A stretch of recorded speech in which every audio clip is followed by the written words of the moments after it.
but you never know that this is the conclusion. No chance, no hope for those who kept it a-going, 'cause you never know that the truth was showing. And if you live in a glass house, don't throw stones. And if you can't take those, brother, don't throw those. Said if you live in a glass house, not throw stones. And if you can't take those, sister, don't throw those. I'm on this earth to give your praise, and all I ask for. And a pleasant good afternoon. Welcome to the OK Conversation here on OKFM 99.5. If you don't like my doings, we're gonna fight. My name is Marka Davis, and I'm sitting right here in the stead of Trokon Repu this afternoon, bringing you this edition of the program up to 6 o'clock this evening.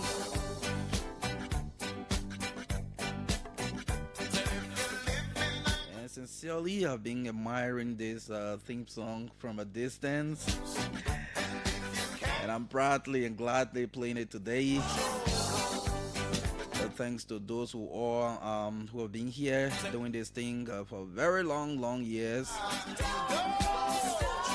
But yes, we'll always be here to make our own contribution. So like I said, I'm sitting in the seat of Trokon Repu this afternoon up to 6 o'clock this evening.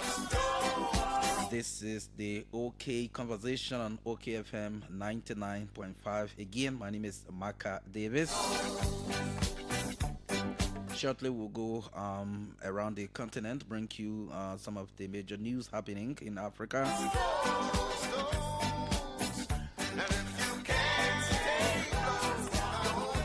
And that will be followed by the fact check report here also on the show. Yes, bringing you that fact check report from Local Voices Liberia.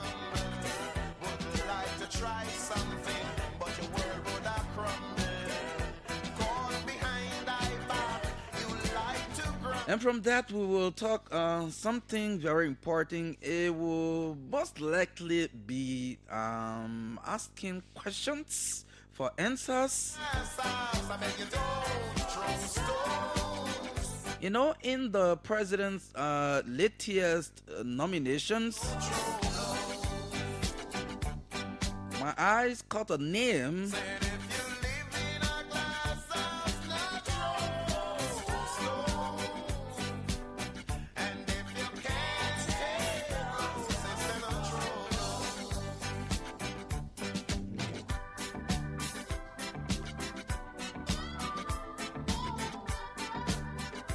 Yeah, so before the fact check, we'll bring you a couple of commercials also. Just before we bring you the fact check. illusion.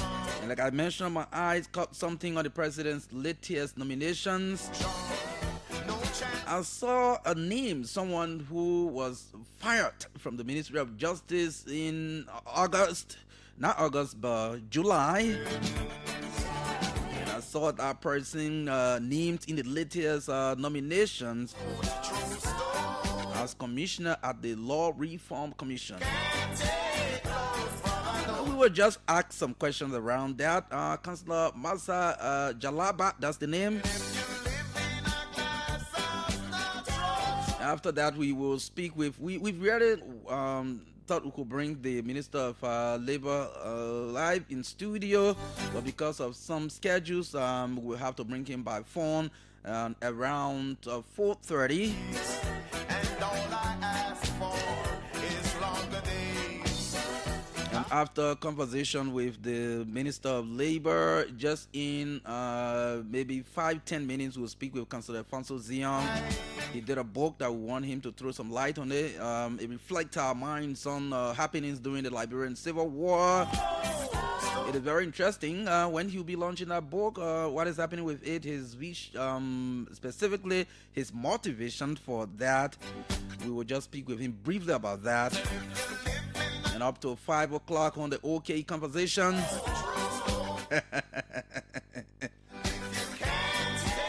Yes, so we'll bring a young politician.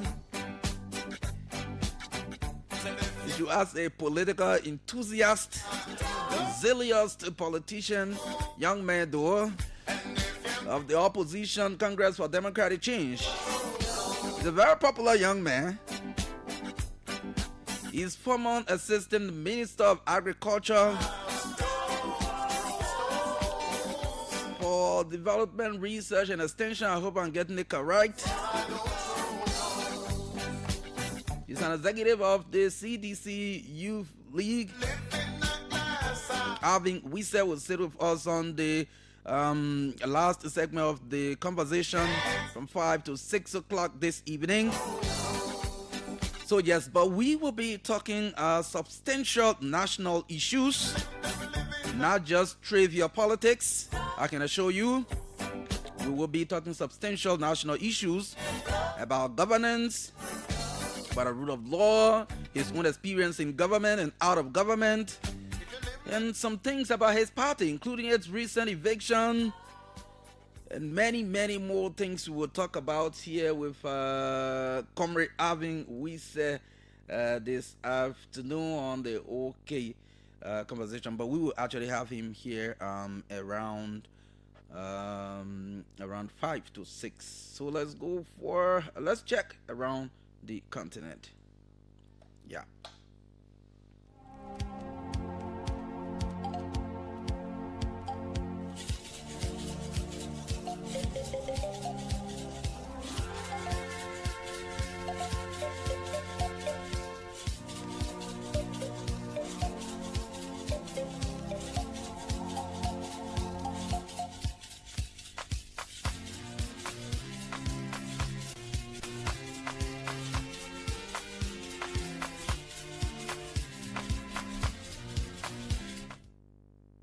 Let's go to Zambia. What's happening there? Former foreign minister sentenced to high labor for corruption in Zambia. Minister Joseph Malanji has been sentenced to 4 years in prison with hard labor after being convicted of corruption. Malanji was found guilty on 7 counts of acquiring properties and helicopters. That's helicopters suspected to be the proceeds of crime, the state broadcaster reports.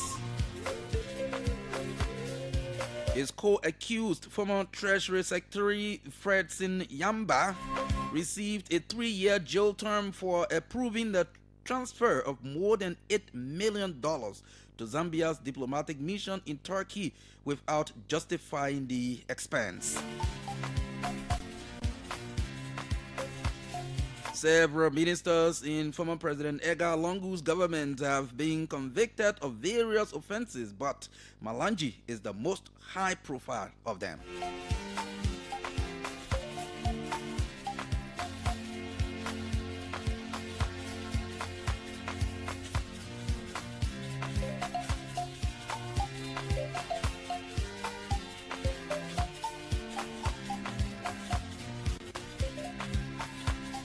And let's go to Sudan, where aid workers are using donkeys to reach remote Sudan landslide sites where hundreds are feared dead.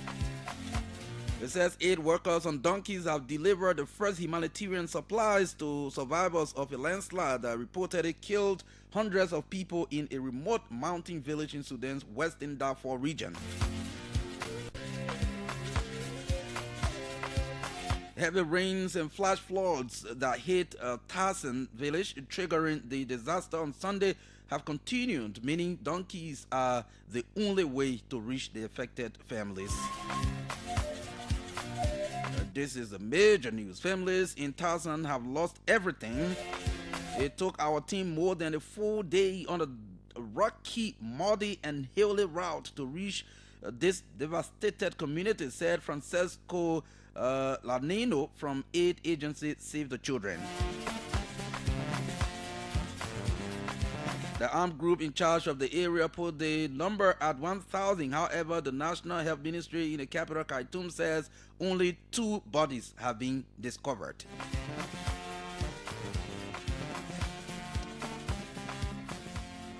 Yes, so far so good. Yes, so far so good. We can leave it at that because of time and bring you these promos. If you're just joining us, you're listening to the OK Conversation here on OKFM 99.5, and this is Marka Davis sitting in the place of Trukon Repu today, bringing you the show. So let's bring you these commercials. Let me try. The Alhaji Suleiman Sila Foundation School is here for you. We have a modern school with a digital management system, classrooms, and a modern computer lab because we believe children should start learning computer right from kindergarten. Registration starts August 1st, 2025 and ends on September 30, 2025. Entrance dates are August 7, August 14, and August 21, 2025. From 1st to 5th grade, our students enjoy hands-on computer lessons to get ahead in the digital world. Are you worried about school payment? Very easy. It's done in 4 convenient segments. Find us opposite the business registry on King Salbosa Street in Monrovia. Call now for more information. 0777 460 332. Waste no time. Apply today and put your child's future in better hands for digital learning at Alhaji Suleiman Sila Foundation School, where your children's digital education is very important to us.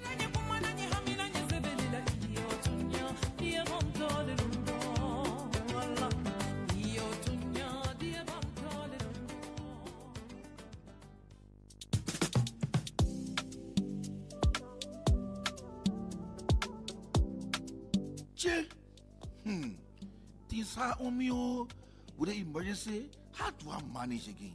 But I know. Why are you sitting here just talking by yourself? Julie, I need money quick. I want to go find somebody to credit me. Then I will pay them as soon as I get paid with the more in. EcoBank can credit you, but the only thing you have to pay in 1 month, and the good thing, the interest are just 3%. For you? Yeah, just go to any EcoBank branch and you ask for the form to enroll you on their salary advance platform. When they give you the form, you fill it up and you make sure your HR sign it. Then you take that form back to the bank. After you carry it to the bank, they will send you a message to let you know that you're already on the platform. Then you can use the *326# and request for 50% of your salary. Instantly, you will receive it. Wow, just like that? Bring any to more money today. I'm going to the bank to pick up the phone quick. Yo, go get the form quick. In less than 1 week, you will receive the money. And what I like about it, and they can even ask you for collateral set. I go with there right now, no wasting time, oh. I'm not saying you must not go there right now. You must make sure you pay the bank money back. Hey, Judy, that you talking slow, so I will pay back quick so I can credit again. EcoBank not easy, oh.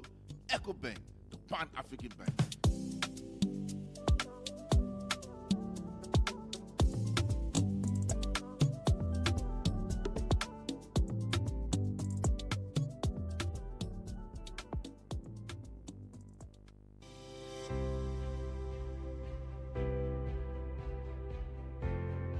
Your favorite RLJ Kenneja Resort and Villas is new and improved with top-notch first-class services guaranteed to make you feel pampered and special as our royal guests.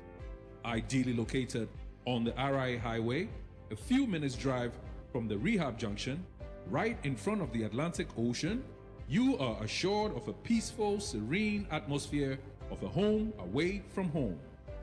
The ingredients for our Liberian meals are freshly picked from our garden to give you that unforgettable taste of Liberian cuisine.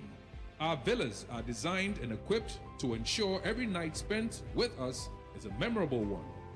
We are well positioned to host conferences and seminars of all sizes, as well as outdoor events like garden weddings and parties.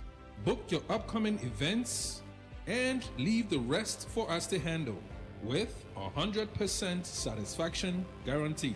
You can reach us on 0770 533 415 or email us at reservations@kendejaresort.com.lr. Visit our website on www.rljkendejaresort.com.lr. RLJ Kendeja Resort and Villas, for memories worth repeating.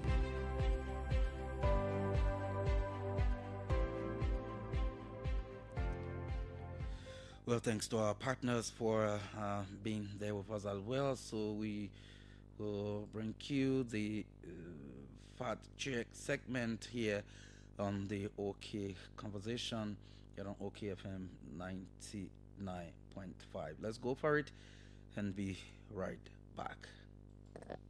Welcome to the Fact Check segment where we debunk disinformation and provide the verified facts of statements made online and on the radio. My name is Siawe Meapu, and today we will be fact-checking claims made in the last couple of days. To begin with, on September 3, Larry P. Yonkwei, the National Vice Chair of the Citizens Movement for Change, he claimed on OKFM that when former President Ali Johnson Sirleaf left office in 2018, the budget of the Ministry of State was US 11 million. He further claimed that the budget rose to US 21 million under former President George Weah and is now even higher under the Boakai administration. The former Nima County representative made the statement while criticizing public spending and outlining how the CMC will approach budget management differently if it assumes state power in the future. To verify this claim, we review the Ministry of State's allocations in fiscal year 2017-2018 budget, the last under Sirleaf. Fiscal year 2018-2019, Weah's first budget, and the 2024 and 2025 budgets under President Joseph Boakai. Our findings show that during Sirleaf's final budget year, that's fiscal year 2017-2018, the Ministry of State was allotted US 17.3 million and expended US 18.8 million. In Weah's first budget year, that's fiscal year 2018-2019, the ministry received an allotment of US 14.5 million and spent nearly US 17 million. Under Boakai, in fiscal year 2024, the ministry was allotted US 13.1 million with an actual expenditure of US 11.1 million. Based on this evidence, we conclude that the claim made by former Representative Larry Yonkwei that the Ministry of State's budget was US 11 million when Sirleaf left office rose to US 21 million on Weah and increased further on Boakai is incorrect. The records clearly show higher allocations and expenditures under Sirleaf and Weah, but a reduction in the first year of the Boakai administration. And finally, on August 25, a Facebook user, Pascal Young, he claimed in a post that Liberia remains one of the 30 high-burden TB countries globally. Pascal made the claim while appealing for stronger political action on tuberculosis or TB in Liberia, stressing that as a survivor and advocate, he wanted the First Lady to use her role as National TB Ambassador to address a long-neglected health crisis. The World Health Organization defines high-burden TB countries as those that rank among the top 30 worldwide in terms of TB cases numbers, TB or HIV co-infection, or multi-drugs resistant TB cases during a 5-year period. To verify this claim, we conducted an online search and found the WHO's updated global list of high-breathing countries for tuberculosis, HIV-associated TB, and drug-resistant TB. The current list covered the period 2021-2025, replacing those previously used between 2016 and 2021. The updated list confirmed that Liberia is indeed among the 30 high-burden TB countries globally. In addition, the Stop TB Partnership, which provides a focus for global action on TB, HIV-associated TB, and drugs-resistant TB, also includes Liberia on its category-specific list. Based on these findings, we conclude that the claim made by Pascal Young that Liberia is among the 30 high-burden TB countries globally is correct. Liberia remains one of the 30 high-burden TB countries globally as confirmed by the WHO's 2021-2025 updated list. This is all we have time for on the Fact Check segment. This segment is part of an MOU between Local Voices Liberia, OKFM, Prime FM, and Kel Radio to counter disinformation to help the public make informed decisions. This MOU is funded by the Liberia Media Empowerment Project implemented by Internews with funding from the European Union. The funder or partner had no say in the editorial decision leading to the production of this Fact Check segment. We will be back with more Fact Check reports to help you know the facts. If you want us to fact check a claim for you, please send us a text to WhatsApp on 0777 556296 and we will check for you. Also, follow us on Facebook at Local Voices Liberia, on Twitter at LVL Fact Check, and go to our website at www.localvoicesliberia.com. I am Siawe Meapu. Thanks for listening. Goodbye. Live in a glass house, don't throw stones. And if you can't take roses, then don't throw blows. Most ghosts see I looking so humble. Well, welcome back to the OK conversation. Thanks to the Local Voices team there for the Fact Check segment. Is a regular feature here on the program. Again, welcome back. I'm Marka Davis. Yes, let's talk about something just before we can place that call to the Minister of Labor, Councillor Kopa Krua. Here, you recalled on Thursday, the ministry announced that the government, through the ministry, has taken what I will call a drastic decision, and by increasing the work permit for foreigners from $1,000 US to $3,000 US. So we'll take we'll ask some questions to the minister concerning these developments. What led to this kind of or to that action, other issues concerning the Ministry of Labor. We'll talk about that. But I don't know how many of you read the latest appointment by President Boakai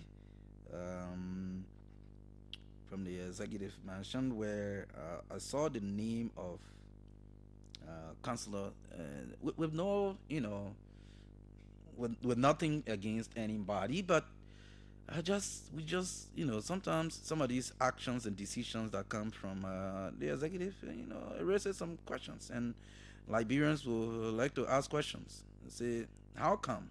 Because the president is noted for suspending people and not coming back. Most of the people who got suspended, if not about 80 to 90% of them, have not resurfaced in government yet. If you want for us to name some names, we can name some names. The likes of the suspended head of the Bureau of State Enterprises, Honorable Arthur Masakwe. These are people who have not come back. Rostalin Swakoko Dennis from Doka. Couple names we can name, but something happened the president made recent appointment. This appointment is just a day and a half ago. It's not 2 days yet. So it says President Marka. It says Excellency President Marka has nominated and appointed additional officials to key positions of government affecting the Law Reform Commission. That is where my discussion is coming. The Governance Commission, the GC, the local government of Marka County, and the National Food Assistance Agency.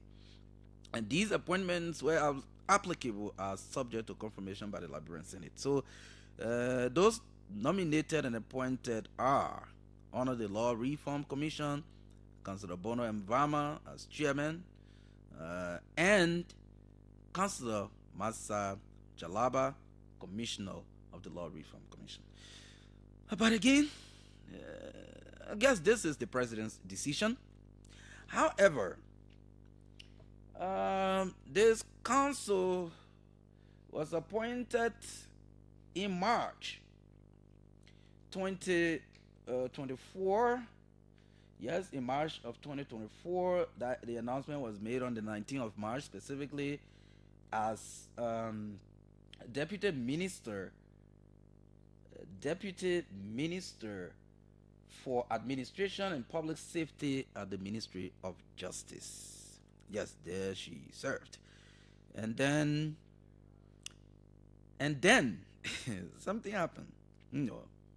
This minister, there's no real detailed information as to why she was dismissed. There are reports from different media institutions outlets, for example, the Harvard News and other news outlets who have reports that this council was dismissed from her position at the Ministry of Justice, and that decision was taken in July. Yeah, that decision was taken in July. That decision was taken in July. So when this new appointment couple of the appointment, the new appointment a day ago came up, and this name surfaced. So it raises, some question in my mind, and I know in the mind of some people who are ardent followers of the Marka administration. So if council on July 15, if Councillor Masa Jalaba was dismissed, and this one I'm reading it from OKFM Online. Said President Marka has dismissed Deputy Justice Minister for Administration Masa Jalaba and nominated Councillor Cora Konwa as her replacement, according to announcements made during Tuesday's Senate plenary. So the disclosure was actually made when Councillor Konwa's nomination appeared before the Liberian Senate. That was in July. So, and it says that the deputy minister then was dismissed and replaced. July, we gone August, we just enter September, and this minister who was dismissed from the Justice Ministry as deputy is again nominated for another senior government position at the Law Reform Commission as one of the commissioners. So there are questions to ask. How? Why?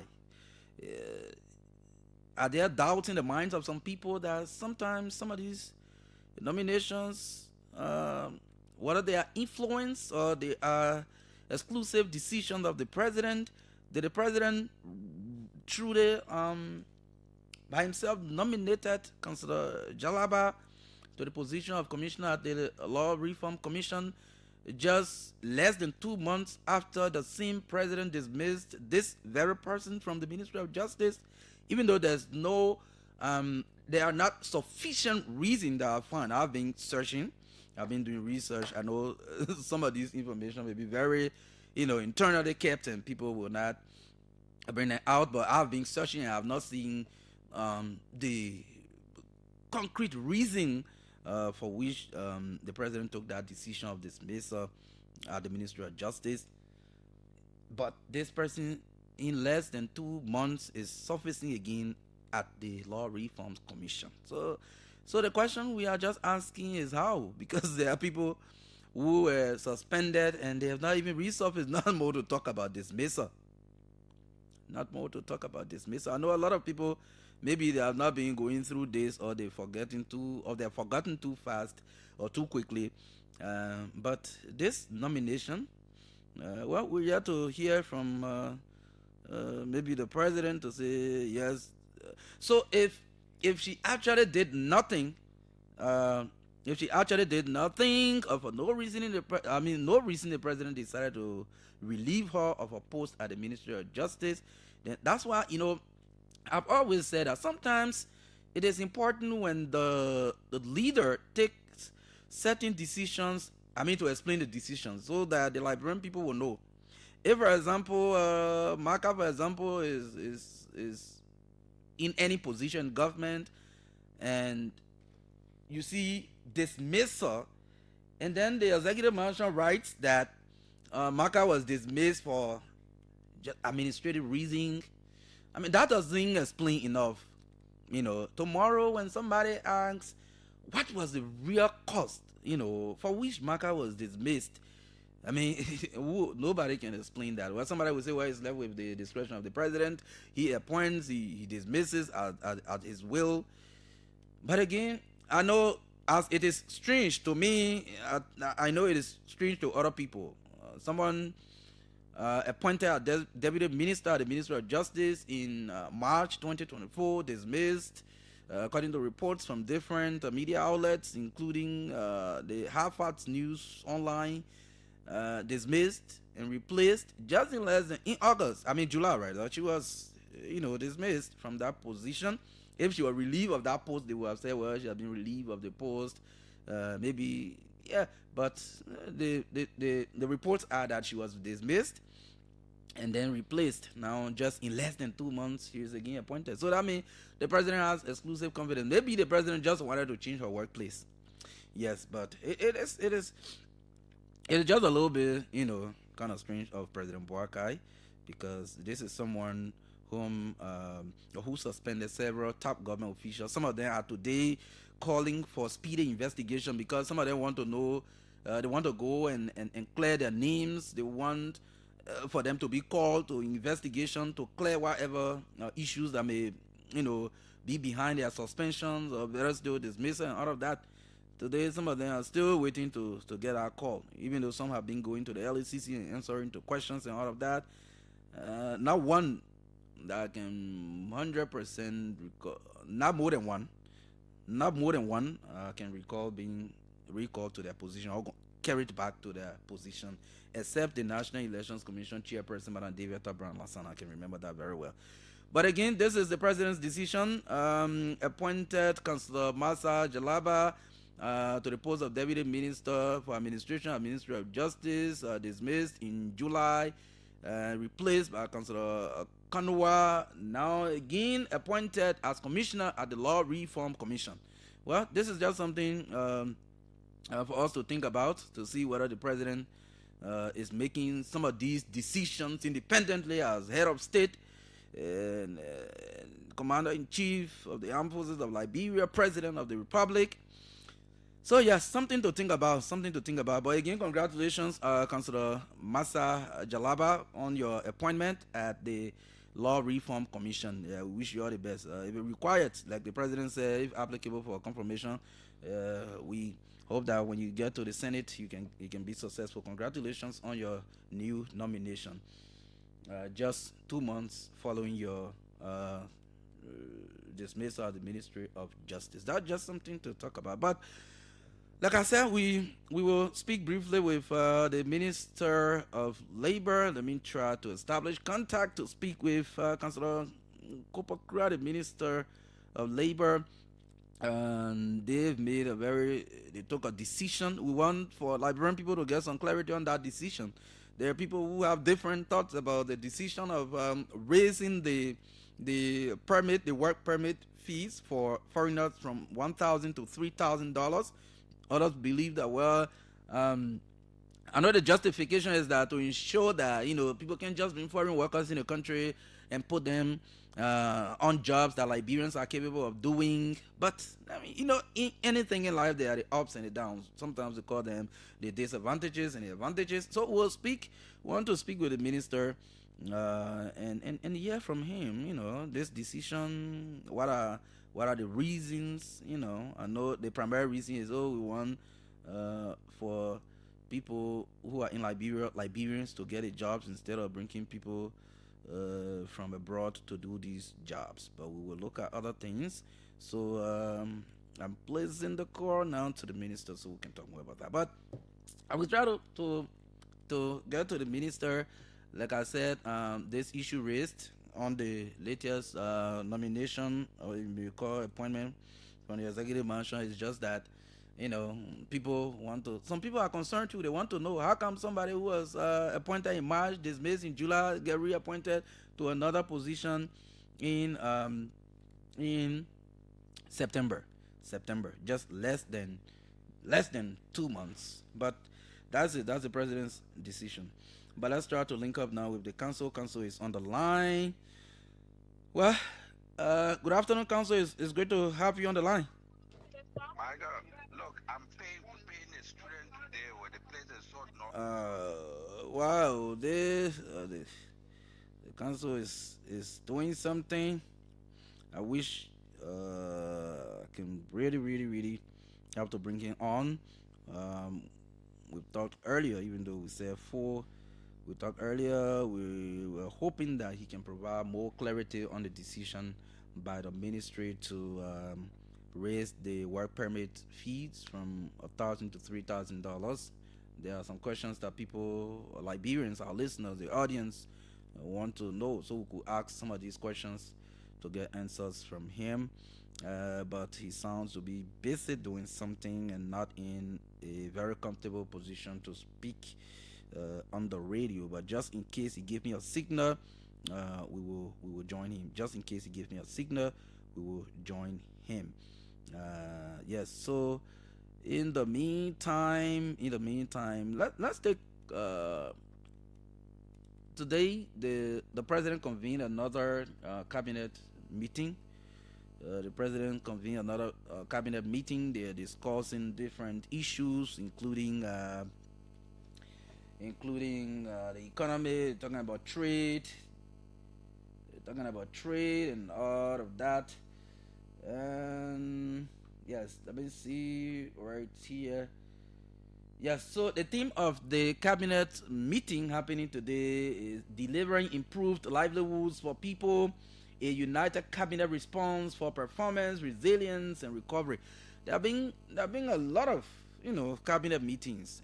I think there have been only one cabinet retreat that lasted for 3 days, but there have been a lot of cabinet meetings. But it's obvious that the cabinet has to meet to discuss relevant issues, national issues, critical national issues to the country. So I think the leaders will always want to hand heads with his lieutenants to ensure that they are delivering on their promise to the Liberian people. Remember, we are deep into, in fact, we are almost at the end of 2 years of the we are entering 2 years, at the end of 2 years of the administration. So yes, people expect that certain things promised in 2023 are being done now. So the president wants to know, for example, the bread and butter issue, which is actually the economic issue, talking about prices of basic commodities, talking about the forest exchange rate and all of that. These are critical issues that Liberians are concerned about, infrastructure development and all of these things. So periodically the president will have to meet the cabinet, and then they have to brief the president as to what they are doing in their various sectors, like in agriculture, like in security, like in the economy, where the Ministry of Finance and Development Planning, the LRA, Liberia Revenue Authority, all of these different government institutions will brief the president about what they are doing, because the arrest agenda is something that is crafted and is time bound. Yes, it is time bound. We supposed to spend some $8.3 billion, some $3.8 billion to execute the arrest agenda from now to 2029. Yes, so the president will have to be meeting the cabinet, frequently to ensure that they're on course with what they've crafted in the arrest agenda, what they promised the Liberian people during the course of the campaign in 2023, and all of these things. So yes, the cabinet is meeting today again, and we will get a report from there on the news. But we understand the president was clear. He said in his opening remarks, he reminded his officials, again members of the cabinet, that their primary obligation, he reminded them of their primary obligation to serve the country, the Liberian people, and he said only through a united effort can the government effectively address the challenges facing the nation, while also talking about the difficulties in the country, including rising prices of essential commodities. He talked about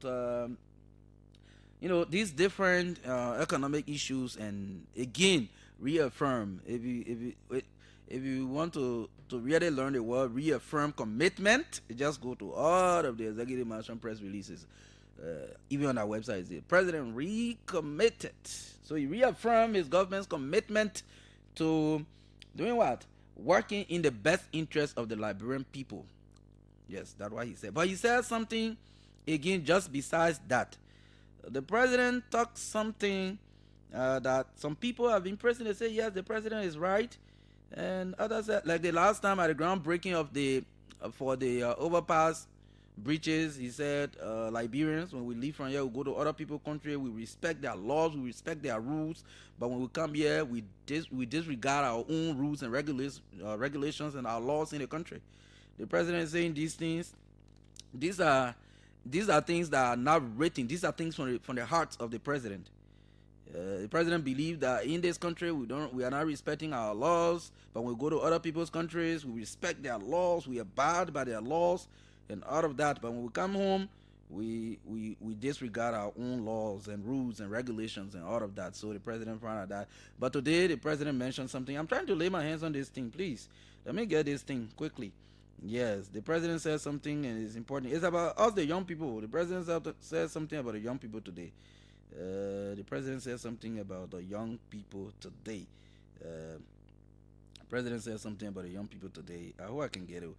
He said, this country we are in, reckless talking, disrespect, people are not trained, and they speak any kind of way. Yes, the president said, reckless talking. Yeah, people reckless talking. People not trained. People just speak any kind of way. President Marka said that the cabinet meeting opening today, this is something the president talked about. And yes, we are hoping that these cabinet meetings, sometimes somebody say you're not even entitled to the meeting minutes. So, but we need to be getting outcome from the previous meeting.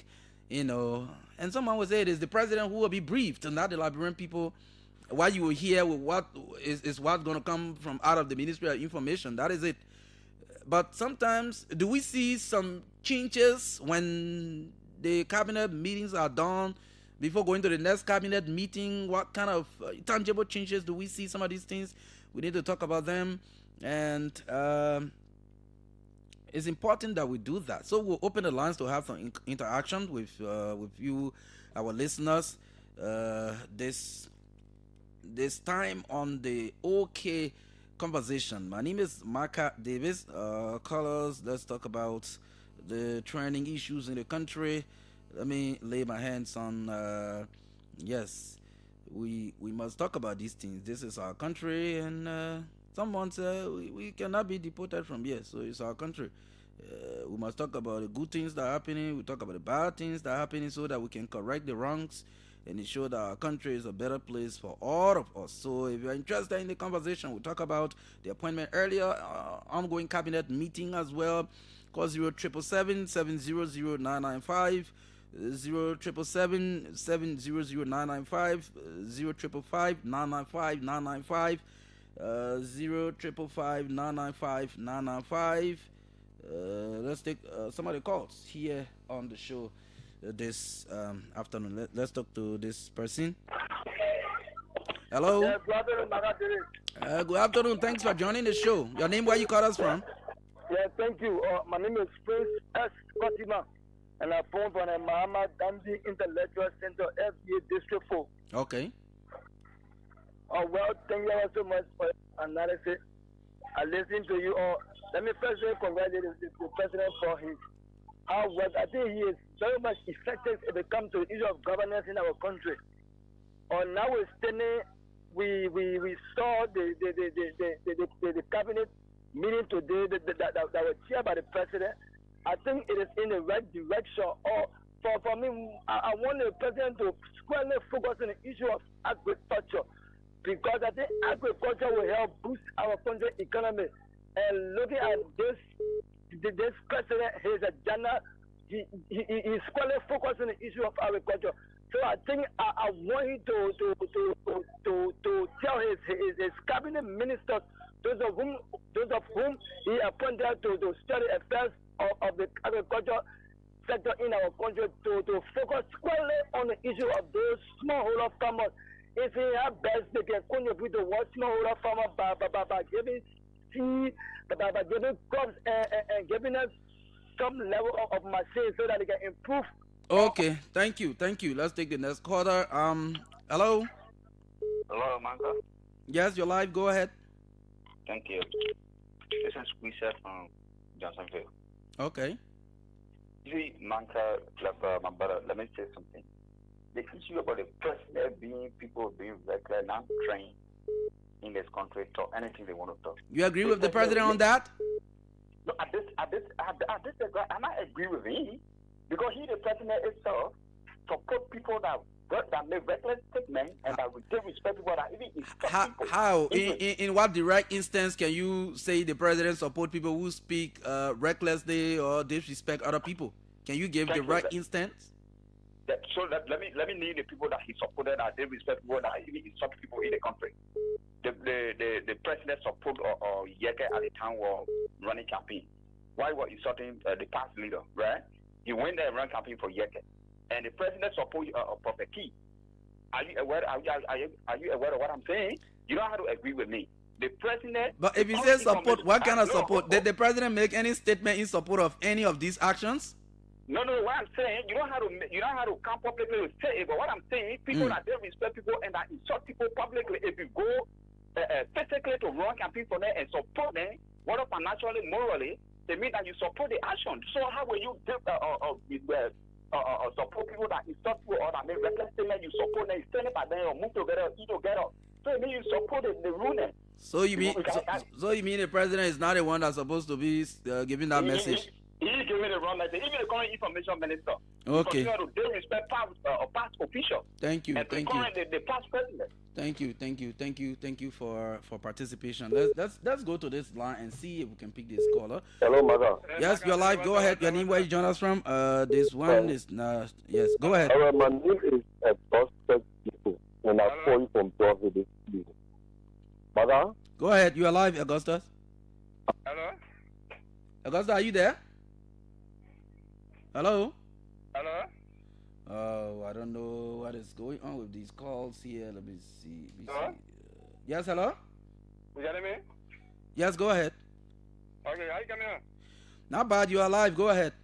Okay, this is Benigo Newton. I phone from District 3, Motherwell County. Okay.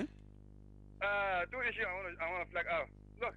I hope it is in relation to what I've been talking. Yeah. Okay, go ahead. The president, last year, this year beginning, he said, Labra led to my begging. And today again, he making another statement, Labra expresses recklessly. But he had to be aware that he is the leader of the country. And the economic situation is very tough. Things are escalating into a crisis. And so because of that, citizens have their full responsibility to flag out issues by social media and by radio stations. So I expected him to analyze a catalog and understand that, because of the situation in this country, this is why the Liberian people are forcing us. So for him to say they are making reckless statement, I think it is something that the community, something that the team, refrain from that. And secondly, this president has to be aware that there are librarians in the company who work in previous government who have degrees and who have governmental experience and private experience. So for him to be repeating people that he's dismissing and bringing them back to certain government, I think it is something that disingenuous in governance and in our democracy. Every librarian has to have, the equity ability to serve the real capacity of the government structure. But for him to repeat people that he dismissing and bringing them back, I think it is disregarding. It is something that democracy is aquatic. Thank you. Okay, thank you for joining the conversation. Call 07770779995. Let's take this. Sorry, yes, call back. We'll pick your call right here on the show. This caller is here. Hello, go ahead, you're live. I don't know, you are not coming through. I don't know what is going on. I don't know why you're not coming. Hello? Oh, I don't know what is going on here. Sorry. Hello? Oh, something is not just too right here. Let's see if we can make some adjustment with the calls.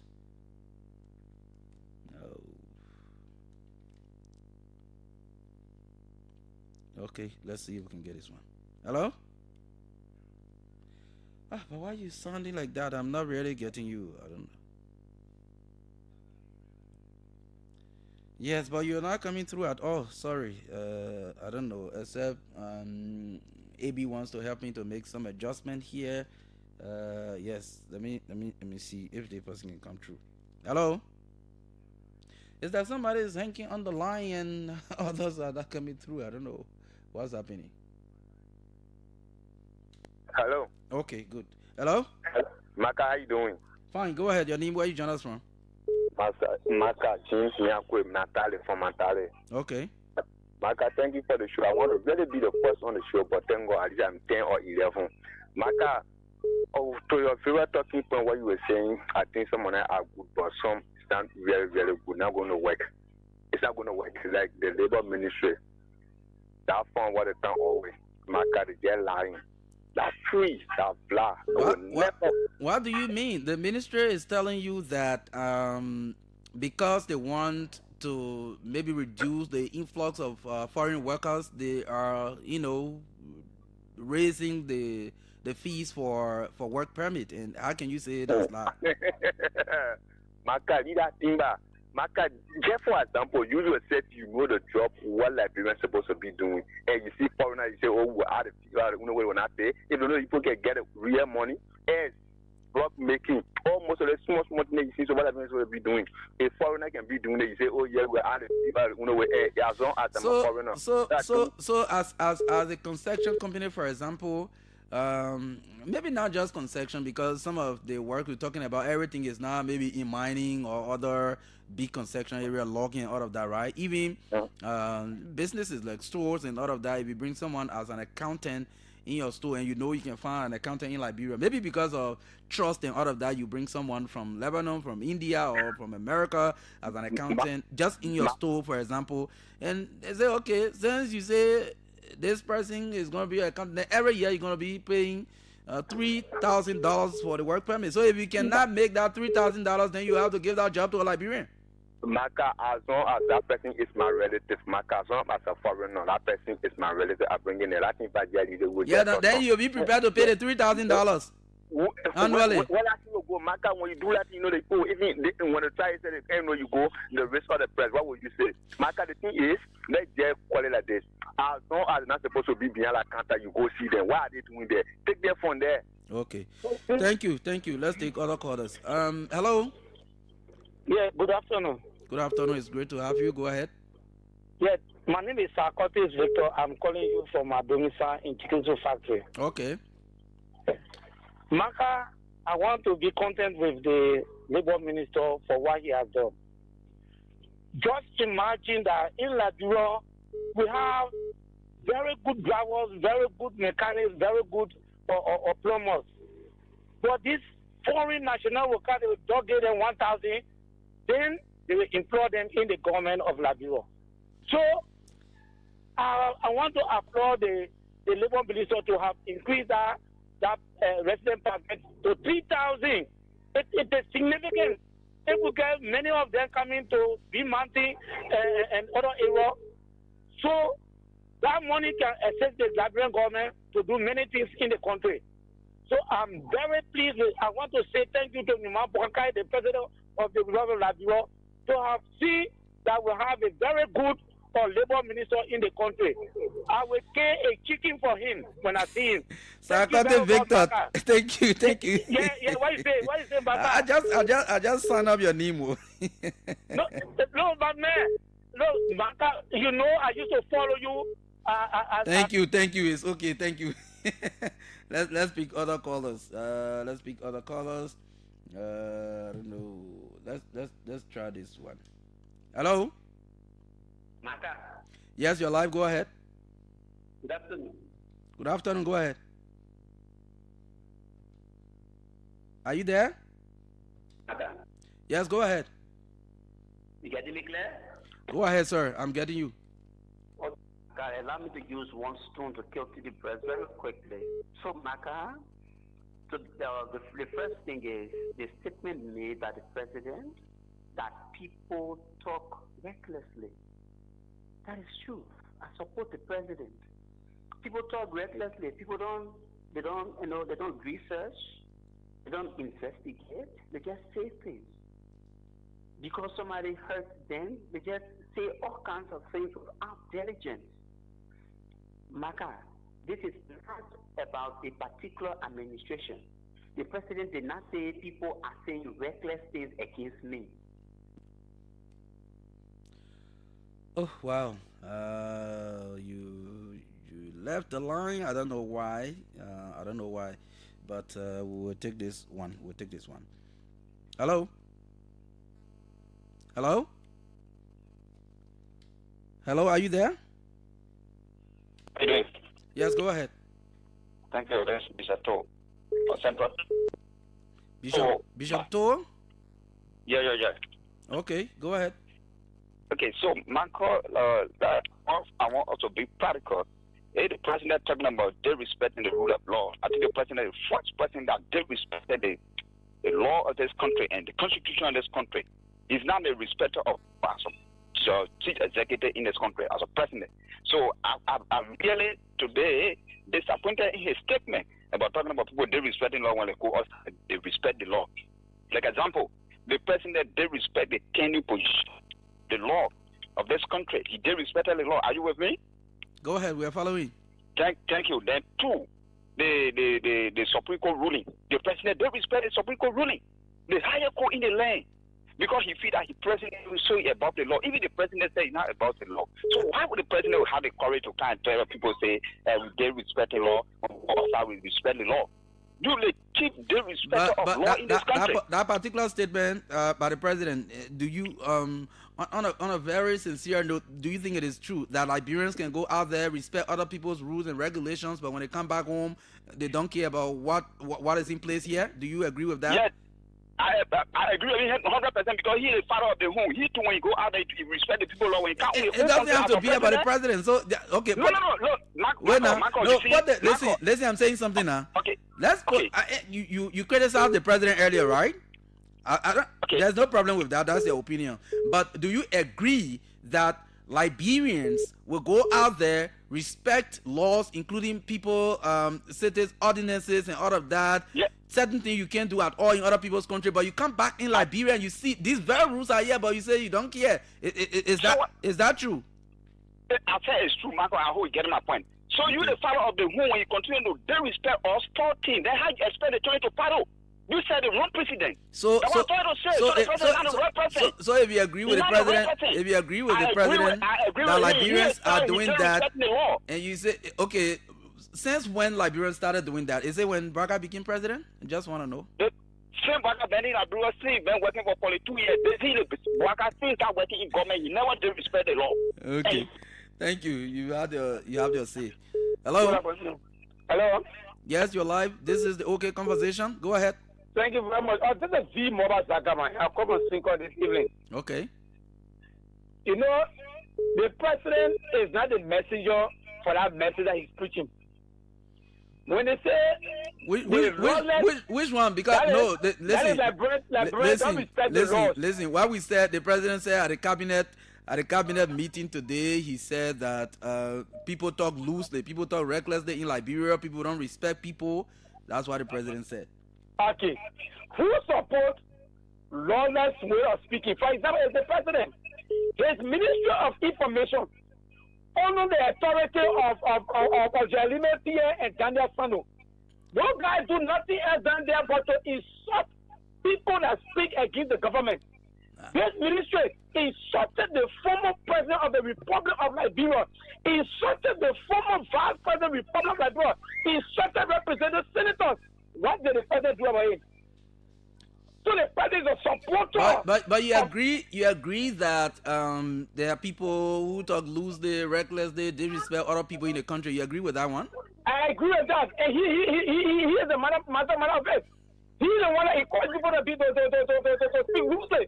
There's an issue that has to do with respecting the law. You know, my brother, bro, this president, brother, became president.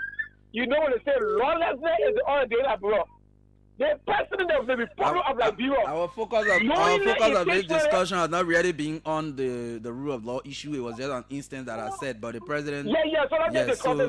So let's discuss it now. I don't want you to discuss it. That's the rule of law thing. We're not talking plenty time. So let's talk other new things. Yeah, Marka, good afternoon. Good afternoon, you're live. Go ahead. Thank you. So I join you from Painesville. Marka. Do you want to call your name? Oh, yeah, I'm John Sefa. Okay. So Marka, the president's statement is right, but he's not a rightful person to preach his statement. Okay. Marka, yeah, the president was in opposition yesterday. He didn't rebuke people who supported him when they were speaking loosely. A Herod Costa said everything he wanted to say, and he knows fully well that he should have been saying some of those things. But he said them. Yeke Koruba, Mo Ali, and others.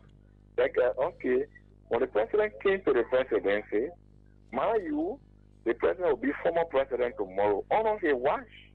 So the president should publicly be, saying Daniel Sando, who look at an immediate former president and insulted him. The president did not say anything. For me, the statement is right, but the messenger is wrong. There are ministers in the government, especially within the Ministry of Information, who do not have respect for anybody in as much as you are not in authority. The Jeremy Pierre, I got an audio for Jeremy Pierre when he insulted that journalist from Blaze FM. So the president appointed people that are insulting, and so he should not be saying the thing as if he don't know officials who are also into same act. Okay, yes, thank you. This respect is not good for anybody. All so right. in as much as it's not good for you, Mr. President, it's not also good for other people. Okay. But the statement is right. Okay. So I also urge you to chop down. Thank you for joining us. We're hoping that we can get Alvin here, like we mentioned. Let's take just 2 more calls, and then we'll get set to see if we can have Alvin here. Hello. Yeah, hello. Yes, go ahead. Your name, where you join us from? Yeah, Marka David, this is Lekale from Cornwall. Okay. You know, all the guys who are talking about what the president said, I think we should have applauded the president. The president has never been disrespectful to his own children, to his community, and to any other person. But for us as Liberians, the young people have been very disrespectful.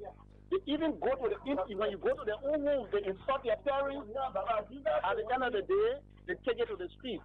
So Okay. I want to say that those guys who are talking, that's their behavior. Some of them are now insulting the president. You don't have to say that. Just make your own point and let other people my be. point. Yes, thank you. Okay, thank you. Hello. Yes, Marka. Yes. Yes, how are you? Henry M. Grace, my name. Go ahead, Henry.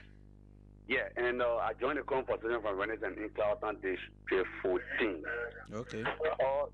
Marcus, I don't understand as to why Liberians people talk about lawlessness.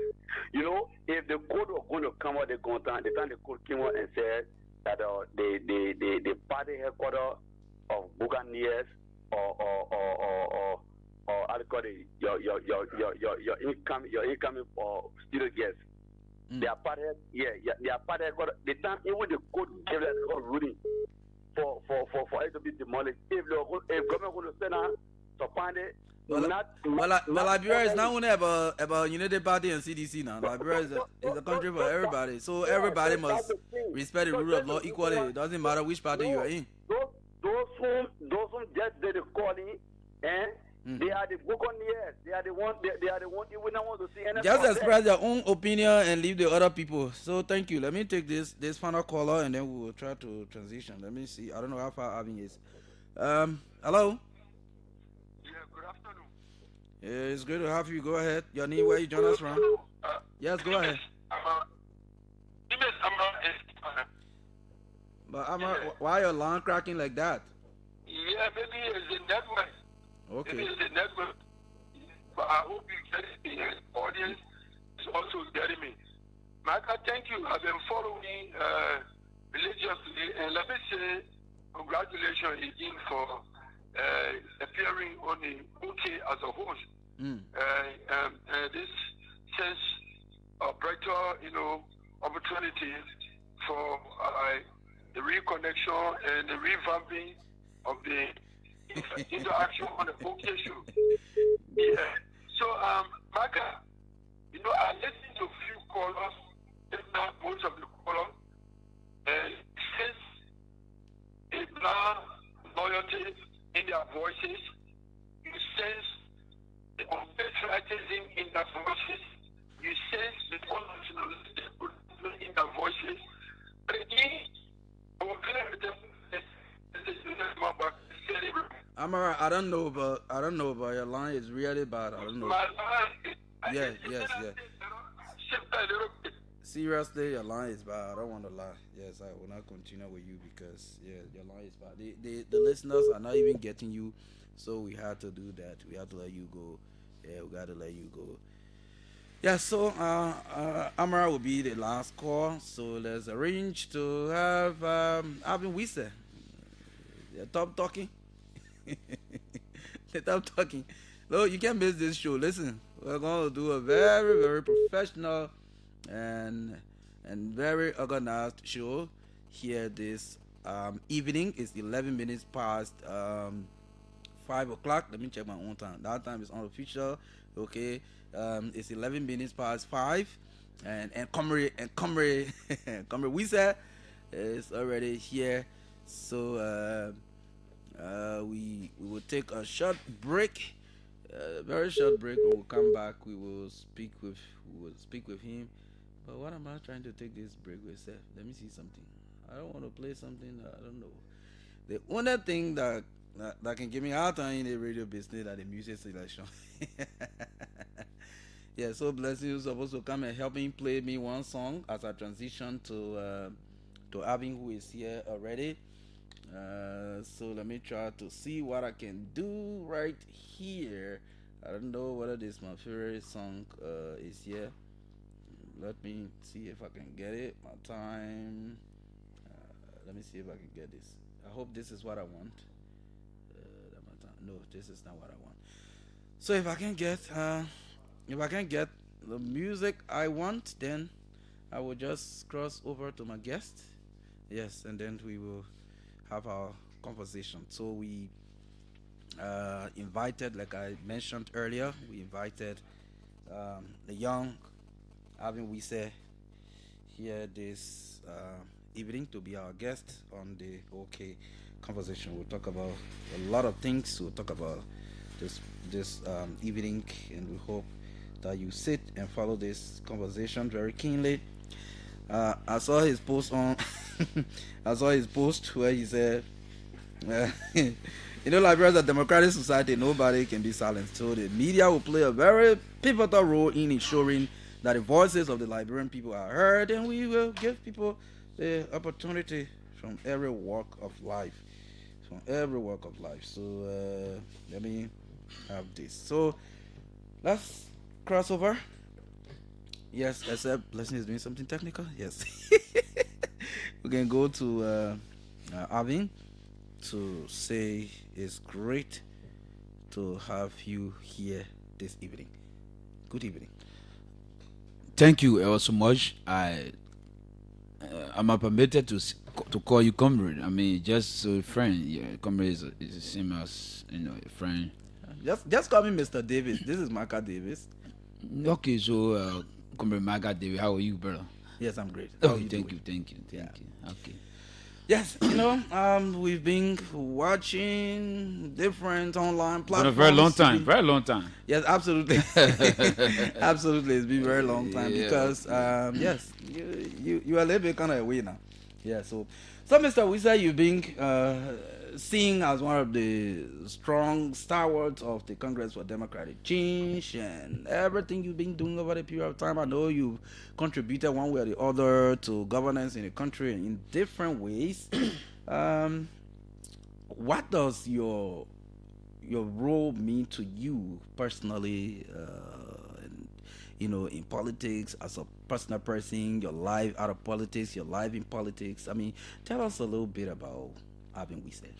Yeah, thank you ever so much, the Marka Davis, and let me appreciate the family of Okeeven for affording me the opportunity to speak to our people through this medium. So, Avin Wise is a regular person, a former child broadcaster on the radio by then, and also the most popular Star Radio. Okay. Yes. So during those days, I was really inspired by so many names in the field of journalism to want to become one of the professional journalists. So at Omeo Radio, when I participated in the RCDB program, the International Church in Broadcasting, the names Joseph Yogbodu, Cyril Wa, Yedet Alison Patience Guanu, Eva Flomo, those are veterans. Yeah, these are people I used to follow very closely as well. Yeah, and so there was a time where Star Radio had a program called the Star High School Report, where the current president of PGL, Julius Kanumba, Matthias Dafa, Horatio Bobby Willie of late, the program manager, I can still remember him, Mr. Makoto, and even the current presenter on the midnight show, Brown FM, Mr. Sobo George, was the host at the time of the popular talk show called I Beg to Differ. Okay. Yeah, so I was a child broadcaster coming up, and eventually moved to university, graduated in 2007, 2008 from the quarter class of the Jim Assembly of God School, and then became a student activist.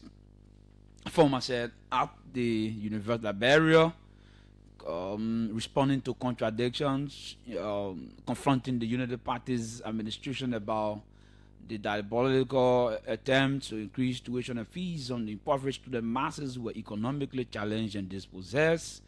We said that insofar their children were across the Atlantic going to schools and using government taxes and resources, we dared challenge them at the time to increase tuition on the generation that come from the most abandoned communities, particularly the slums and ghettos of our country. And so we took bold steps against the system, and we have to lose our education for roughly a considerable number of years. But we transitioned into national politics. We here and supported the CDC. We still do that because we understand that the CDC and us have some ideological belief system in terms of its philosophical mantra that has to do with grassroots advancement of our people in terms of its representation and the broader participation of the ordinary people. I mean, projecting young people in governance and everything. So we came to power, we make representation in government, and we have some. So taking you back, starting as someone who has some huge, interest in journalism and other things. I mean, what were the motivating factors, behind you or shifting, if I may say, to politics? Yeah, so I was the president of my high school press club, the Voice of Scorpion, and I used to be a very good reader and somebody who could write new scripts and read extemporaneously. You used to say just read and students clapped. But as we grow older, we try to study the environment. We understand that Liberia has come a very long way, and we see the way the system has failed in terms of the economic needs, the hopes and aspirations of the masses of people. We saw that there was social disorder in the country, there was political misrepresentation, and we read some of the pieces and literary works about some progressive struggles in this country. And as young men, we were very, very, very much kind of far-sighted to go into, understanding deep into what we think we need to transform ourselves from just being a journalist, but to start investigating at the same time moving into politics. So yes, it is what destiny holds for people when you sometimes you get involved into things based on historical necessity, right? Yes, so at that point, out of historical necessity, we got into where we are in politics. Yeah, so at that time, I know coming up as a young, maybe student activist, there were different political parties. Some were grounded very well. Why the CDC? Yeah, so if you look at the history of the country and you realize where Liberia has come from historically, you realize that the CDC is a radical departure of the political status quo. That is the false aristocrats or the political elite. And if you look at the current political dispensation, if you compare the Unity Party, for example, in terms of its politics and policies, you can clearly go back to history and redirect the Unity Party to what the true party actually represented in terms of its ruthless 133 years of governance in the country.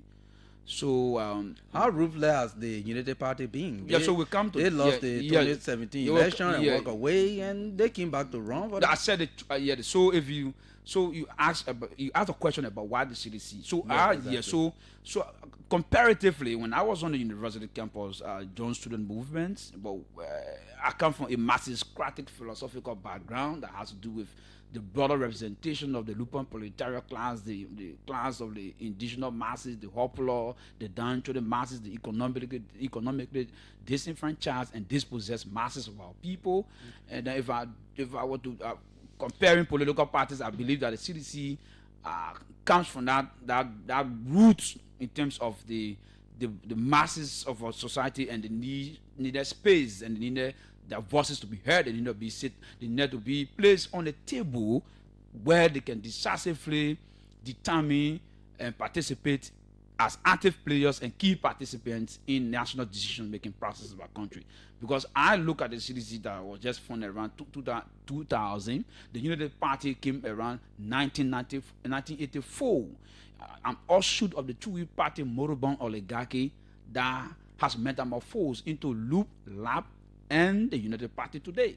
So it represents the historical two-way party, the two-way party that has led Liberia into 133 years of decadent leadership, bad governance, misrule, and exclusion of our people, both from the economic and political spectrum. So I've joined the CDC that have leapfrogged into a radical departure outside of the historical political party to do real politics and to see how best the masses of the people can come to a point where their issues of industrial faith When we talk about industrial faith, we talk about economic faith, the political faith, the social faith can be brought at the table of national governance with equal participation.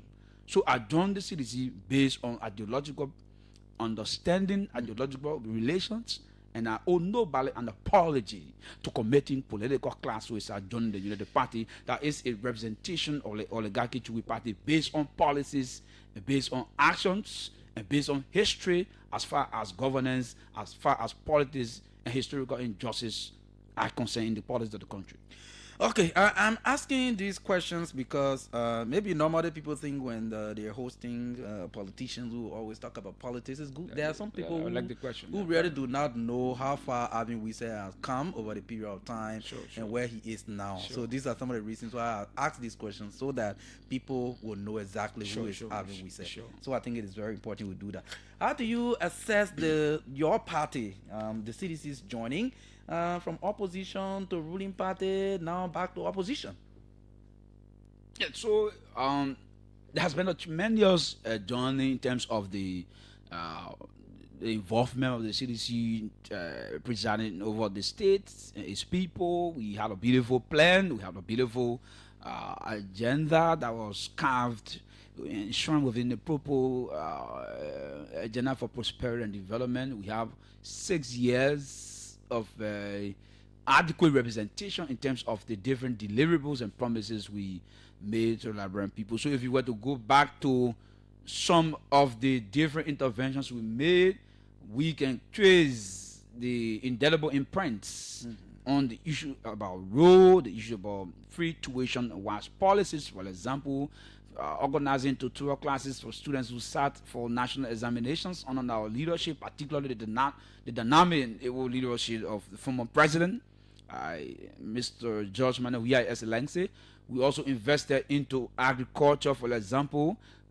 We organized different projects, STARPy and the retrial projects that gave farmers loans, grants, and also give them some implement to expand their productive capacity, that is to gravitating from subsistence farming to commercial or mechanized farming to enhance productivity in the agronomic sector. We deal with some interventions in rural connectivity in this country, like most of the feeder roads today you see throughout Montserrat County and its environs. The CDC has made significant intervention in delivering on the issues about investing into road constructions and road rehabilitation. We also move into infrastructure development, like the issues about building markets, housing facilities, for example. You talk about the Kobacho market, the Douala market. We went into building even infrastructures in the health sector, the 14 medical health sector, for example, is being celebrated now, and also the state of the art Amber Hospital in Bapolu. And we also have some hospital in Riverside County, Grand Bassa, and several of those under our leadership. Yes. I know we'll touch some of these. We'll touch some of these, things that you can point at as tangibles that your administration accomplished. That is good. But I want to know the feeling of, being in opposition, coming to power, and returning to opposition. What does it feel? Yeah. So basically, our national view about governance is not to perpetuate ourselves into power. Okay. Because if you read some of the books about why democracy failed, or why democracy has been placed on chain, or why great leaders fall, it's because they come to governance with parochial interest. They come to government with selfish political motive and aggrandizement. On the issues about CDC, we see national leadership very differently. We see clearly it's not about perpetuating ourselves into the agenda of national leadership, but rather making significant improvement in the livelihood and of living the standard of the masses of our people in terms of their basic social economic necessities and economic needs. So if you were to look at where we've taken the country from 2017, and the level of impact, the liberal services we've been able to give to the Liberian people, it tells you that we come to public service only for service and not. And So not, even returning to opposition doesn't matter. Well, It doesn't well- define the CDC. Is that what you're saying? well, the CDC is not built on being a ruling party or being an opposition political party. The CDC, if you look at its contextual, ideological, and philosophical belief system, is more of a movement driven towards the grassroots masses of our people into making them effective players and key participants in the national leadership and making them to contribute significantly towards upholding the fabric of our democracy and sustaining peace and national security. So our allegiance as citizens in terms of our national view on politics primarily about how we can build a wholesome functional society also than the historical leadership that kept themselves into power, abused state resources, circumvented most of the laws, bastardized the policies of the country because they thought that governance is about perpetuating oneself into national leadership. We have a different perspective, we have a different view, and that's what the president, emeritus, who is the political leader of our party, is a symbolism, it's a symbol of that historical manifesto, is a mantra that comes out of the CDC. I know it hurts that especially people like you and other stars of the party, people who believe in the agenda of the party and the government, the proper agenda. I know it hurts that the party was not re-elected in 2023 because most likely there were projects or different initiatives that you were doing and hoped to have completed, and that did not happen. However, what are some lessons you think the CDC learned from the 6 years in power? Yeah, so basically when it comes to issue of whether it hurts or not, I don't believe, I don't want to believe so. If you look at citizens across the country, they are the most, I mean, in terms of being happy, they are the happiest group of people now in the country. Citizens are the happiest group of people in the country. Because they have been exonerated by history. They have been vindicated. Okay. Those who come on the mantra of propaganda today are governing in failure. They are governing in crisis. You can see the recurrent fiscal crisis in the country, the geopolitical crisis in the country, crisis in the health sector, education, jobs. You can see that even in this governance bureaucratic structure, for example, the 3 branches of government, there's a breakdown in terms of leadership, deficit. So you can clearly see that when we left governance because a very selfish, myopic group of people. Are you referring to the Liberian voters? No, not Liberian voters. They voted. No. I'm referring to the political sophists, the false aristocrats who pontificated, who purported themselves to be the authentic carriers of Liberia's socio-economic problems in the country. They understood governance and they had that governance to their disposal. They could change Liberia to a paradise. They could change Monrovia to Paris. They could shift the paradigm, the social-economic paradigm, and lift millions of people out of poverty. You think the CDC administration was better than what we have now? Of course, what we have now is a cataclysmic accident in terms of historical mistake. It's a historical mistake. It's a big catastrophe. What we have now, Liberian masses are regretting. You can clearly see that Liberia has gone back to the hands of the malicious, the Janjaweeds, the political mafias, the remnants of the Chui order, the last surviving mafias of the Chui party are the ones who have taken leadership. Look at the governance, for example. Look at the governance. Look at rule of law. Look in the country. Come with Marka. There is.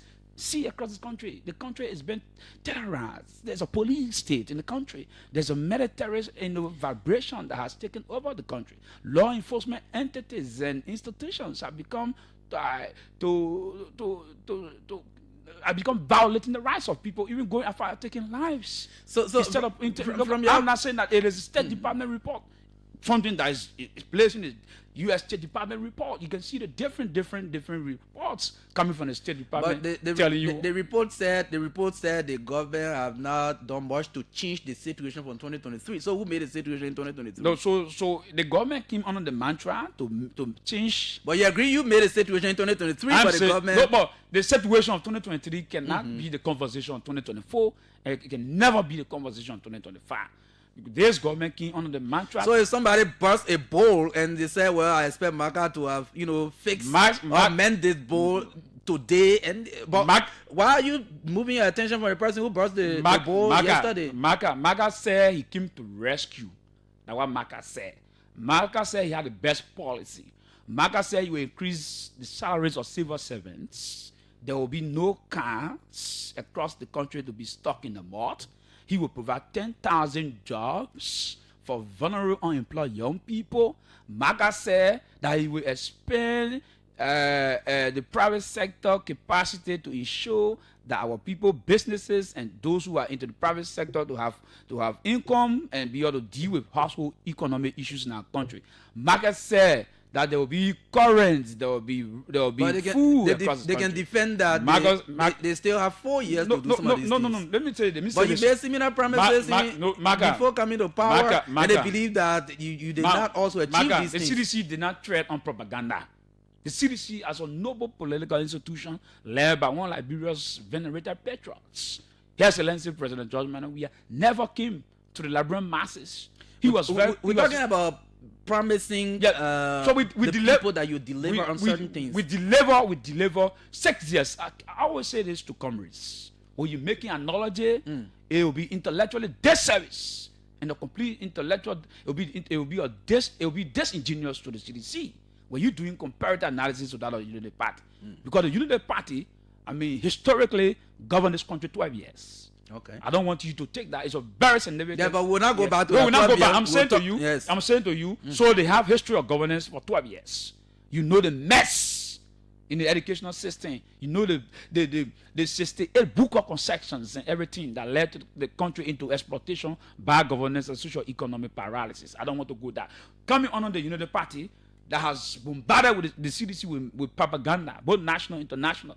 They said they had all what it takes to develop this country and to improve the system of governance across this country. So if you clearly look at rule of law under the current dispensation of the false aristocrats and the purported political sophists and elites, you can you can look at clearly that Liberia's fragile democracy is at the brink of collapse. Today, the 3 branches of government are testimonies. People have 10 jobs back in this country. You saw how people were arbitrarily dismissed because people who had 10 jobs were never given the opportunity on political lines. Who were those dismissed? At the LTA, at NASCOP, and other places. Okay. There are pieces of evidence, empirical facts that led to the summary and arbitrary dismissal of Liberians who have legal rights to serve that country. Yeah, your government was also accused of similar things, like for example, they said in terms of the rule of law, protection of the citizens, they said there were mysterious deaths that happened in the country. Your government did not appropriately investigate these things. So they believe that you cannot come back and judge them on rule of law, on protection of citizens, and all of that. No, so our government did not take people at the Capitol building and pepper spray lawmakers, beat them, and took barrage of police. Well, men, for example. Hold on. Mm-hmm. Yeah, and when as far as going into a certain speaker's office and going to a lawmaker's car, that was never the kind of police and law enforcement agencies or institutions that we during our time on the stewardship of the former president. What's the role of the police? The role of the police is to statutorily protect lives and properties. Okay. In this case, there was at the House of Representatives. The inflated casualty at the House of Representatives. The police killed in Grand County. Look at what happened at the State University. When students come out and they run by in the fence, you do not take police and run after them and shoot tear gas and loud bullets. This is not the days of Charles Taylor of Samuel Kanye Doe.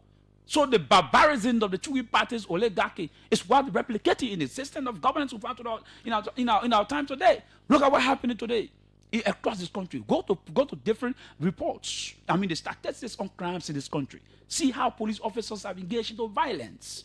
Go after Yana boys, petty traders, motorcyclists. See how they responded to the lady at the transport ministry. Brutalized her. This is kind of this is unprecedented. When we talk about this country, we institutionalized democratic policing. Our government the was police never. your wife are referred to as CDC police. No, boy, I mean, anybody can So say. like no, CDC yeah, police, CDC they're acting on the order of the president. Yeah, we gave. All of that. We so gave. you could be saying the same thing. Well, this is Boakai police. No, I'm not Unity saying. Party No, police. no. I'm not. I don't want to go into name the kind of accident of nomenclature. I don't want to go that. I don't want to go into that. I am telling you realities here where officers of the Liberia National Police saw the lady that that were brutalized. I mean, I'm talking about the Liberian lady. I mean, Togo Hijab. Different, even the eviction of the CDC party headquarters. See how police enter midnight about 4 a.m. in the morning with 8 different police trucks, well armed with weapons and ammunitions, as if to say you're going to fight war in Ukraine. This is how the system is. I know we'll talk about the eviction issue, but yeah. let's talk a little bit about, I mean, in fair analysis, let's look at, I know in Liberia we've been crying about corruption forever. Even the Doe administration was accused. If I talk about accused of corruption, everybody has been corrupt over the period. George Weah corrupt, Joseph Boakai. Now people from the CDC are saying corrupt, and other people are saying corrupt. This corruption thing we'll talk about over the period of time. Okay, let's do a little comparison with what Liberians said about corruption under George Weah and what is being said now on Boakai. Yeah, so if you look at the different reports and you want to look at the news from issue about corruption, I think there's a huge corruption, very huge corruption that is going on across different ministries and agencies. You saw the early morning rampant and colossal corruption that took place at the public work ministry. The guy at the public work ministry, I just forgot. I think Roland Giddens, 22 point some million United States dollar, only to appear before the Senate. He was there, and he could not provide clear accountability. Did he say clearly that the ministry received all of the 22 million? Well, there is evidence that he was in charge of 22 million United States. Why they also present evidence that there were huge intervention roles across the country? Why are the roles? Where are the roles? Let's go to HRC, for example. The situation that transpired at the HRC with I think Wozi. So if you can see, so when these reports of misappropriation and stuff, when it comes to Boakai, the Liberian people say, well, you can see there's missing people sanctioning or commissioning investigation out of that. They believe that was not the case on George Weah. The most recent report of the GSE, for example, with Augustine Pekafwan, the current finance minister. Look at what happened in this appalling, struggling economic quagmire. Gafwan, the current finance minister, is being implicated and indicted by GSC's report about rampant corruption, 2.8 million that's not been accounted for. This is corruption. I'm not telling you, I'm not giving you a year ago. I'm talking fresh GSC's report. Look at Amin Moda. Today he's parading with the culture of impunity. The former chairman of the Unity Party and former commerce minister of the Republic of Liberia. So if you're looking at corruption, it tells you, even look, physically if you get investigate across the country, government officials are rampant. They're stealing. I mean, they are stealing. I mean, they are looting on an industrial scale, and there's huge investment going on, and there's sabotaging of the resources of the country. You can look at even the guy at the Liberia National Police, Mr. Gregory Kumo. He took money from EcoBen, for example. Can you prove that? Oh, he took money. He said he took loan for the national for what purpose? Well, you got to ask him that question. He said, but you are giving. No, I'm telling you, he can disprove that.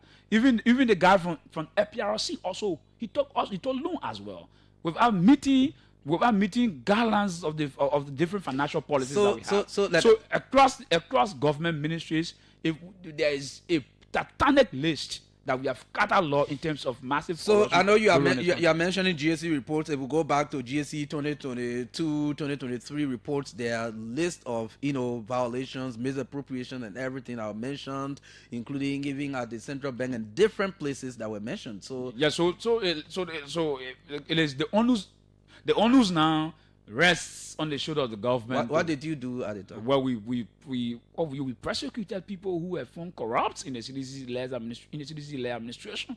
We took decisions. People who were working in the government? Of course, people who work in the government. You want to give us 3 names? Well, the guy who worked at the former passport director, for example, he was relieved or dismissed of his position, and I can remember about some of those CDC officials, like one of the comrades who were working at the National Pool Authority, and several others were dismissed from the CDC-led administration for corruption. So we set the precedents, we set the threshold, we raised the standard, and we have the bar very, very high. The United Party has come clearly and have fallen below that bar. Well, those are your words, but 17 minutes to go to 6 o'clock. So let's talk a little bit about this counter claim of projects. Each time the government is about to do something, and you will see other people from CDC will be writing, "Oh yes, this is George Weah's project. Why is Marka not initiating your own project?"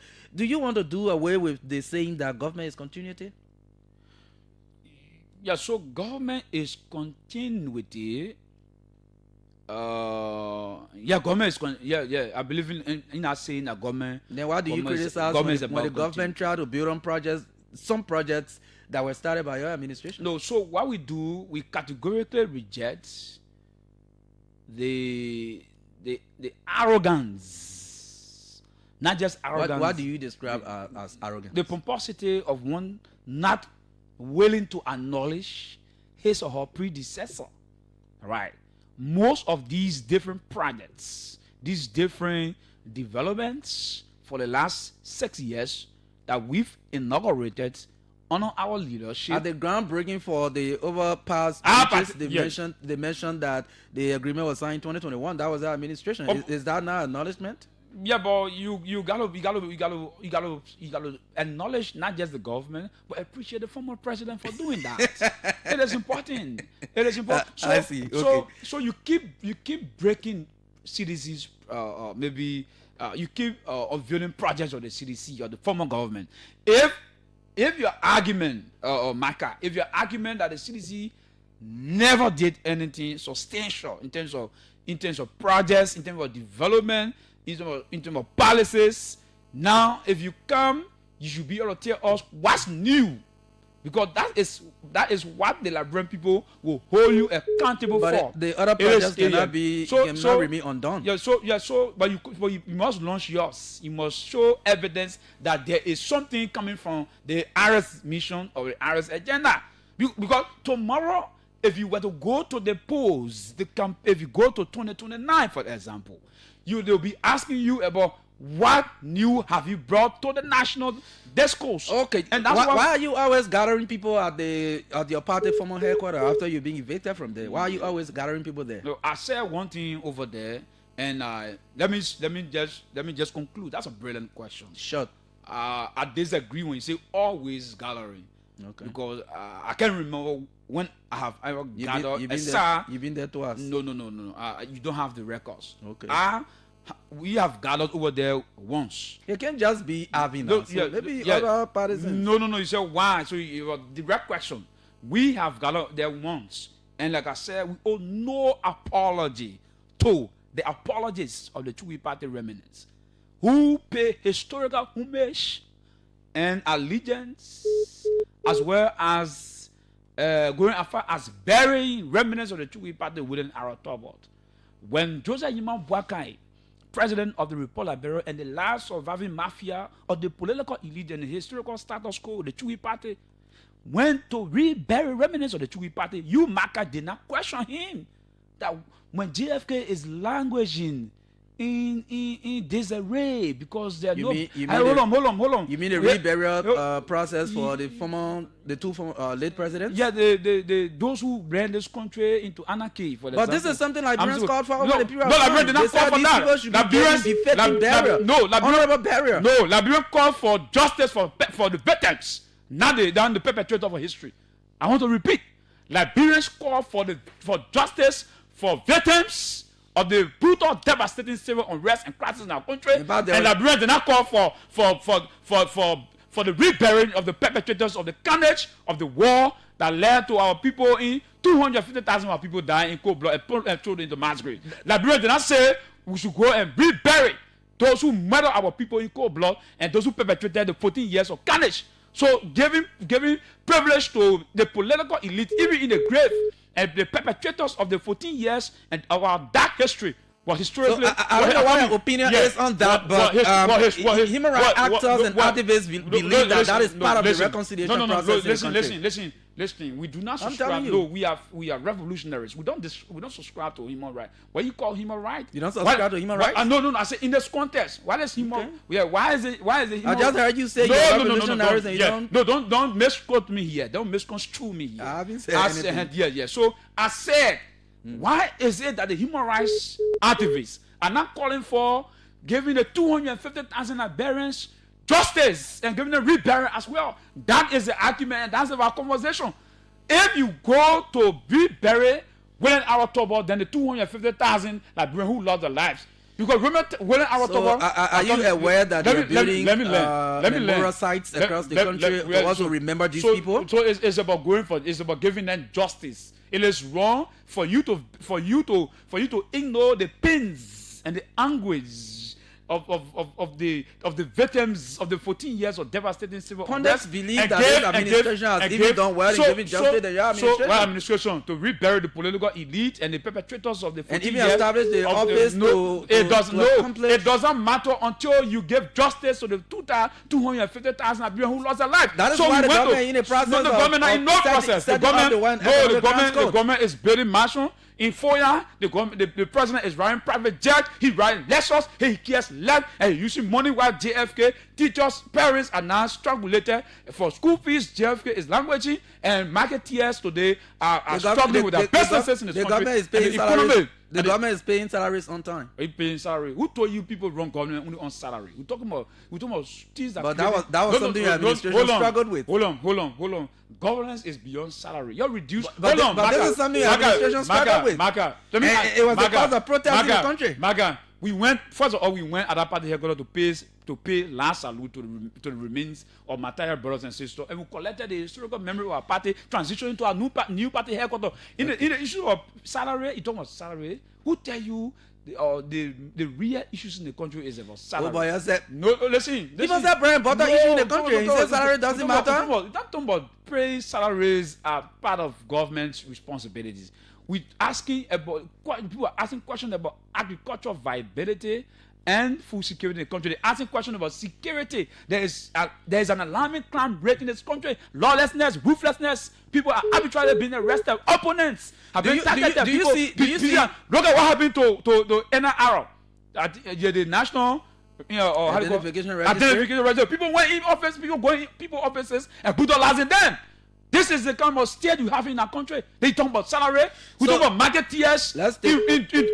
Right here in Govato market, Douala, really across the 15 sub-political divisions, they are going to sell, and there is no bios. Team prices are increasing, and people cannot afford. Very. I have one last question, but I'll ask after the call. In your closing, you answer that. Yeah. So if in terms of the current economic outlook, is a disaster. Okay. I don't have to tell you that. Government say that's your opinion, but let's listen to the callers. Go open the school are about to open. Parents don't have school fees as I speak to you. Go to the very hospitals. There's no medication. Okay. Go on the streets. The people are angry. I mean, let's take some calls. So you know the news is coming on at 6, so let's take some calls. 0777 700 995 0777 700 995. Let's talk to this person. Hello, good evening. Yeah, good evening, Chimaga. Go ahead quickly. 30 seconds, please. Yeah, this is Mo. I'm calling from Fiamma. Yes. Let me say thanks to your still guest. You speak good English. What did you learn good English from? Go ahead. 30 seconds, please. All right. Since I already married a young guy, even though I support no political party, but I love the energy when it comes to a stand as a young person, very intentional. Story I know from the beginning of the how they call it. But everything politics, the young men will be somewhere else. Yeah, politics is very defined about the country. Everybody get going to the country, but the two parties keep having again decide to leave the politics, begin or cover. Okay. Hello. Hello. Good evening. Go ahead. Where is this? Okay. You can place a call. Can I take this call right here? Hello. 077770995. Let me take this one. Hello. Hello, my dear brother. How are you doing, bro? I'm great. 30 seconds, please. We don't have much time. Yeah, Emmanuel Peter calling from Nova Country. My dear brother, having we said, just for but why he just feel to you know that CDC, they hope that they are just feel us. And then becoming under just thing, it will be hard, but we agree. He speaks a lot of English, but we know how to English he just speaks. They are not for here. So the man speaking words they have a hat. But why you were saying because they are feel us. Okay, that's all you there. Hello. How are you, Keith? 30 seconds quickly. This is Nathan of Benigo from District Moscow County. Okay. And let me applaud you again, Marka Davis, for hosting Star Brenner God Institute, having with them. You know, having was one of the hierarchy of my party. And having people, you have the energy you possess, what it requires to articulate the issues. That man run in 2029. Yeah, for government function of this government by the Union Party, I think it is something that is politically decimating. It is something that is glaring. Thank you for your time, brother. I took the word. Thank you. Okay, thank you. I will just take Thank you very this much. call. Good Yes. afternoon, my brother. And good afternoon to Comrade Having Wizard. I am Spencer Mohammed and I call from my Propo Corner, down Coast Spoon Hill, Town Community. Comrade Wizard, firstly, I want to give you a revolutionary salutation. Thank you very much. But my disappointment is in the moderator. The journalist is still is not being fair to you. He's acting as if to say it's the mouthpiece of this government. This is the COKFM that Darren Taylor used to get to where they got today. So give the question change, let him express on the national issue. We are dying, and Liberians are dying, Liberians going down the drain. Okay. Okay. Yes, let me take this final one. Final. Hello? Good evening, Marco. Go ahead. Yeah, Marco, thank you. This is Alfred Dennis White II, and let me say good afternoon to Comrade Ivan Wise. Comrade Wise, I listened to all of the explanation, but if you just went back to the GAC report, where the GAC did an audit on the 2023 consolidated financial report, the GAC issued what we call an average report, an average opinion, rather. An average opinion is the most negative opinion in any other history.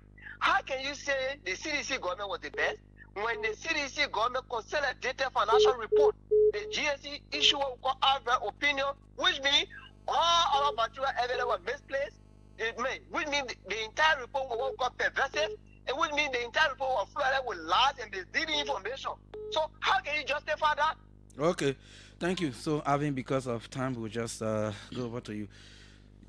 You can take just maybe 2 minutes to respond to the callers, and then your parting comment. You can say, are you on path to return to power 2029? What strategies? Yeah, so I think when you just listen to all of the callers, with the exception of one of the callers, but majority of the callers were in affirmation. They were in confirmation. Maybe other people from the same side. They were, I don't know them. They were in approbation, and they were in consensus ditium in terms of what I have espoused. You know, a moment on your show. So I don't have issues with them. I'd like to say thanks for the compliments and the supports. On the issues about my party statement here, I want to be very clear. I made a representation. I want to be categorically clear. Liberia will not settle. I want to say it clearly. We will not settle. This country, our democracy, will not settle for one party state. By 2029, I want to repeat, by 2029, the United Party have been giving 12 years on former President Ellen Sirleaf and Vice President Joseph Boakai.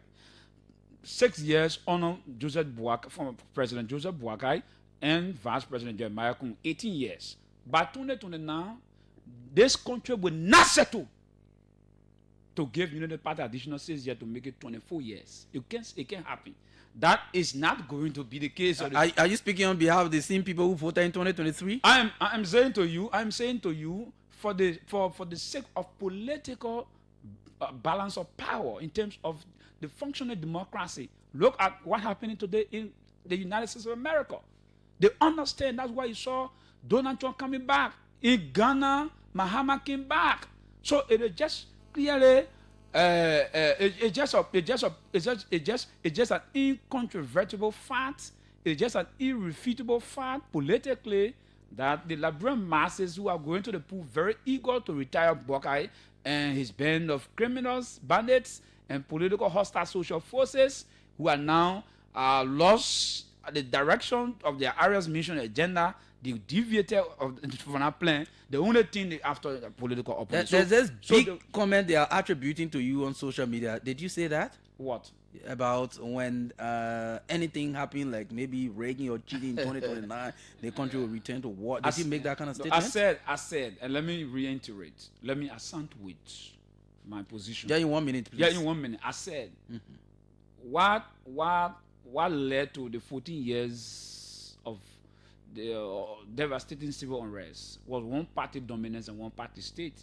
The monopolization of a political system of our country to a hegemonic leadership led by the moribund decadence of the oligarchy Chui party. And April 12, 1980 was the turning point of the first republic. Just say that word. Let's go. Yes. So I am saying here that the United Party was given 12 years and has been given 6 years. How many years, Marka? We're talking about 18 years. By 2029, the United Party cannot ask for additional 6 years because she'll be having 24 years. So it means that CMC, ALP, ANC, and CDC will not have the space to govern and to espouse what their democratic aspirations are. So the country will be headed for one-party state. I am saying to you, for peace and security's sake, for the sake of balance of power and maintaining of the fabric and maintaining the fabric of our democracy, we will not jeopardize the security of the country. We will not undermine the peace and stability of our country. That attempts being made by the United Party to steal election 2029. I said it will be resisted by Liberian people, and I owe no one an apology for that. That it will be democratically resisted, and anybody who intends to impose themselves on the masses 2029, I mean, there'll be historical consequences, and they will take responsibility on that. Okay, thank you. You are shying away from what you said. No. I said we can't get one party 24 years. Okay, so do analysis 12 years on Ellie, 6 years on Baka and Kun, 2029, 6 years. You talk about. Okay. Having Wize there with us here. This is how we love to go home. It's been a wonderful time here on the OK conversation. My name is Marka Davis. Have yourself a wonderful time.